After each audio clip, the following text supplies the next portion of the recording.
Hello everyone, it is Noosh Berberian here, aka Noosh 101 here on YouTube, and you are watching Destination Eurovision Meetup.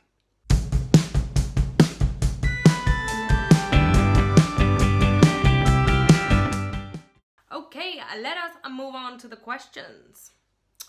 Question number 1. How would you shortly introduce yourself to someone new? So I normally literally just say my name is Noosh because my full name is actually Anushka, but it is quite difficult for people to pronounce and also understand that name, especially in England. So I normally just say, hey, my name's Noosh. I am a Cypriot Armenian living in London. And that is actually the next question. So I normally just go, hey, my name's Noosh, and it's short for Anushka. That's pretty much normally how I introduce myself. So question number 2, where do you live and where were you born? So I was born actually in London, England, and I currently live in London, England. So I haven't really gone very far, which is a little bit disappointing. I should really explore the world, shouldn't I? And I think I will be moving soon, but that's for you guys to find out. What is your actual job or passion which you developed regularly? So my job and my passion is separated. I am currently in events and admin and social media. I do all 3 of those things for a company, but I also have a massive passion for filmmaking here on YouTube, which you guys I'm sure are familiar with. So my main passion is basically making content for you guys and also for everyone to enjoy, and I absolutely love it. I love filmmaking. I've been doing it since I was 14 years old with my dad, who is a director, so it's been a long time since I began doing this, and I think I'm going to continue for the rest of my life. What's the unknown but amazing fact that people possibly don't know about you? So people don't know this actually because I don't talk about it very often, but I actually met Zac Efron when I was 14 years old. I know, shocker. I was a massive fan of High School Musical at that age, and I was in downtown. I think we were going to stalk the Jonas Brothers that were there for a concert or something. I can't remember exactly, but I remember sitting at this restaurant and seeing this guy that looked like Zac Efron go past, and I was like to my friend, that looks like Zac Efron. She was like, oh my gosh, it is. We chased the poor guy into a lift, and he fully knew we were following him, and he had no choice but to be super nice to us and friendly and give us his autograph. But Zac Efron, I am sorry, I did not mean to scare you away. That was completely unacceptable.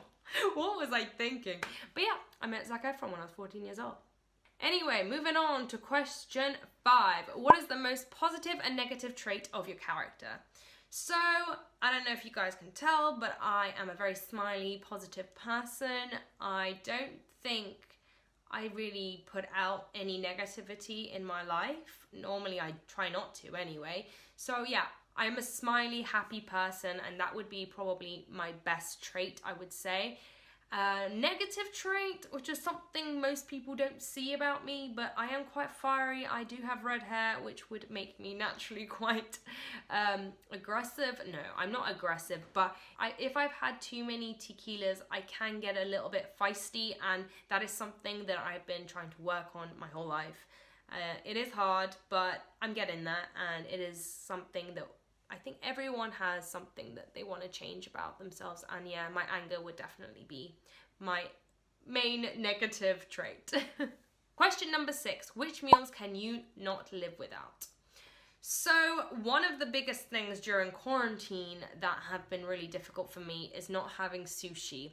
I am a huge fan of all foods. I eat everything. I am a foodie, as most people would call foodie. That is me.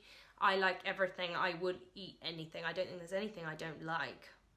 Yeah, I don't think there's anything I don't like. But sushi is one of those foods that honestly I cannot live without. And I need to get some now right now. And I can't. It's so hard. Such first world problems. But yes, sushi would be the main one. Question number 7. Which kind of music do you love the most? Most people that know me will be like, Noosh is a music snob, and that is because I only really listen to electronic music, dance music. That is my vibe. I love it. I think it always puts me in a good mood. I can exercise to it. I can go out with it. Like, you can use it for anything. So electronic music, if I didn't have it in my life, there would be problems. Okay, question number 8. What are your favorite ways of spending time with people and when you're alone? As I've mentioned before, I am a huge people's person. I love to be around others and entertain them and just hang out and, you know, just enjoy each other's company. But I also absolutely love my own time. So with my friends, I normally go out a lot, see gigs, events. Music is a big part of my life, so therefore I am going out quite a bit. But I also love going out to art galleries with my friends in London. There's so many things to do, so I love to spend time with my friends, but I also love my time at home watching movies. I am a massive movie buff. I think I've seen most films, Lord of the Rings being one of my favorites. But yeah, I love my time at home as well. So yeah. Are there any words that become your motto or mantra? Stay positive, guys, is probably one of my biggest things. It is hard to, I know, I understand, especially during this time. It can be difficult to stay positive, but staying positive and putting your mental state in a good place is the number one thing you have to do to yourself. Don't ever focus on what other people want, focus on what is good for you. And that's probably my biggest thing. But as words go, positivity and stay positive is my biggest thing. Number 10, how did you become a Eurovision fan? So I think it was 2006 when I first watched Eurovision, and I turned on the TV. I had no idea what I was getting myself into, but I had no idea Eurovision was on, and it was on TV. And I saw Latvia singing Wolves of the Sea with this plastic knife, like, sword, like, waving around, and it was bending, and it was just so funny. And the music was good, and I started singing it, Wolves of the Sea. It was just so good, with a hi, hi, ho, and a hi, hi, hey. It was just great. And from then on, I fell in love, and I haven't looked back since. Is there anybody who's become a Eurovision Song Contest fan because of you? Yeah, a lot of people actually. My friends from school and my English friends probably think I'm crazy, and they still do. Because Eurovision in England is not really seen as like a cool thing. But a lot of my Armenian friends have actually become massive fans of Eurovision because of our Eurovision parties that we have held every single year apart from this year, RIP. And yeah, they are fans now and watch Eurovision, and that's because of me, so they've got me to thank for there. Question number 12, have you ever had a moment of doubt in Eurovision or your passion for it? No doubts, and I don't think I'm ever gonna doubt me liking Eurovision, because how can you? If you love something like that, it's different every year, it does change, it's not like this, it's the same every year. Yeah, I don't think I'll ever doubt my love for Eurovision. What are the biggest pros and cons of this event? So, I mean, I think this is most people's cons of Eurovision Song Contest, and that is there is a lot of politics involved, and I wish there wasn't, because it is meant to be a contest just about bringing people together, but you're gonna have that. It's Europe. We are so many different countries with different issues with each other that it's gonna come up, and it's just normal. And I do think that the con here is quite small, and the pros to this event is the fact that it does bring so many people together, and it's about loving each other and loving each other's songs and music from different countries. I think that the pros definitely outrule the cons, so that is why I normally focus on the pros, which is what makes Eurovision so good and what makes it good, and that is we all come together and enjoy some absolutely fantastic music. Question number 14, what's your favorite pre-selection format and why? So my favorite pre-selection format, I'm definitely going to say Melody Festival in here, because of just how much the Swedes put into this contest. they put so much hard work and effort into making and selecting a good entry, because I think they've got a stereotype of being good and they kind of have to stay to that now. Ever since ABBA, they've really got themselves into the pickle of they can't make a bad selection really now because of ABBA, I feel. And because of their stereotype, which is the Swedes are dang good at Eurovision. And yeah, I would definitely say that Melodifestivalen is probably just one of my favorites. And yeah, I just think it's really well organized, and I think other countries should follow in their footsteps for sure. Question number 15. Which country deserves to be called the best Eurovision nation ever, and why? Ooh, controversial question. This is gonna follow up from the last question, but I really couldn't pinpoint one country, and I'll tell you why. I think we can all agree on this, that especially in the last few years, all the countries have put so much effort into their entries. I don't think there's one country that I can really sit here and be like, they don't care, because each country does care. And I can tell because their entries have been getting better and better. Of course, I was going to say Sweden was the ultimate best Eurovision country, but now I wouldn't say that, because you've got countries like Lithuania and Bulgaria that are winning songs that are coming every year with the same standard as Sweden and all of the Nordic countries. So I'm gonna say I don't have one country. I don't think there's one country that I can say here, because each country is getting better and better. And I think everyone's at a level now that I could say they could win. It's not just Sweden anymore. It is all the countries now. So yeah, I can't make my mind up there at all. Which nation who never won you want to most succeed? Right. I'm gonna be really biased here, and I'm gonna say I want to see Cyprus win. Not just because I have family there, but I think every year they have proved that they could win, and ever since Eleni with Fuego came out, I think it's just shown all of us that their standard is so high that I want to see them win, and I want to go to Cyprus next year, please. Oh, not next year, in 2 years. Anyway, I want to go to Cyprus in 2020, so let us pray and hope that that does happen, even though it's a little bit biased. What's the most Eurovision Song Contest moment which left you heartbroken?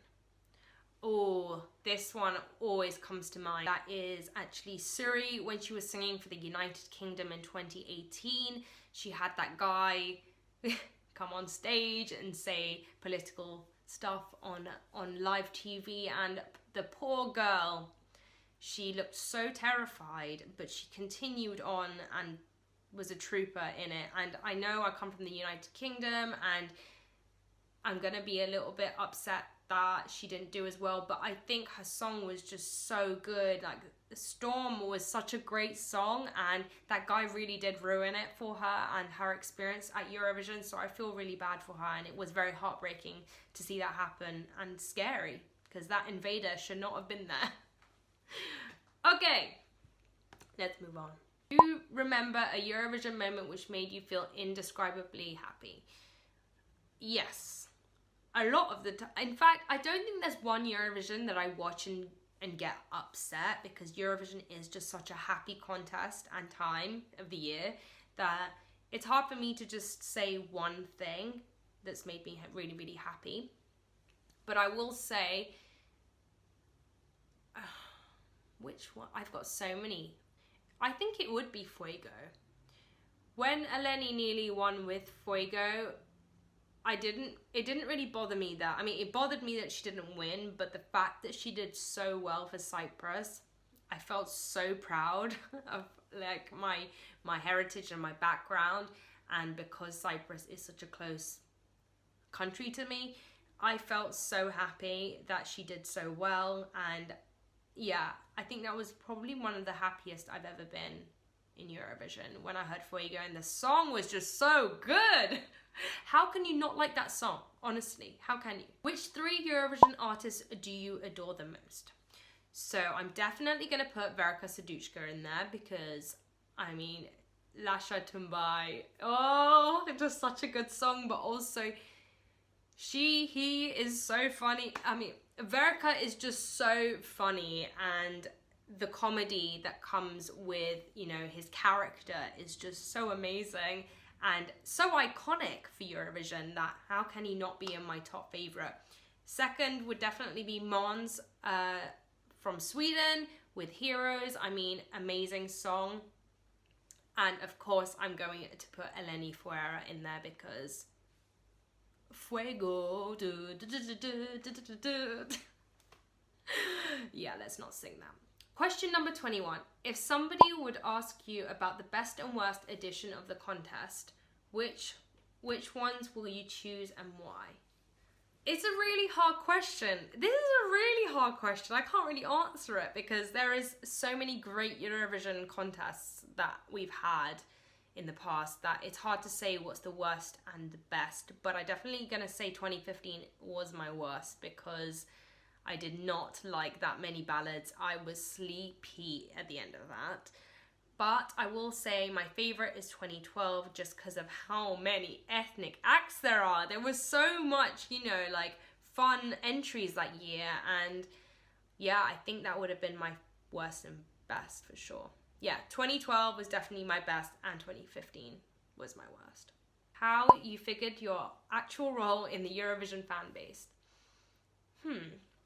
Honestly, with this, I started off filming just for fun. Every time we'd watch Eurovision every year, after our party, I would make a small vlog about me talking about, you know, how the contest went. And from then on, I think people just in the community started finding each other because there wasn't much of a Eurovision fan base at the time. And all of a sudden, people were going more on YouTube to look up Eurovision stuff, and people just started finding each other, and we all kind of, like a magnet, came together, and that's where I found my place in the Eurovision fan base. I think we all just found each other. Question number 23. What's the coolest part of what you're doing with Eurovision?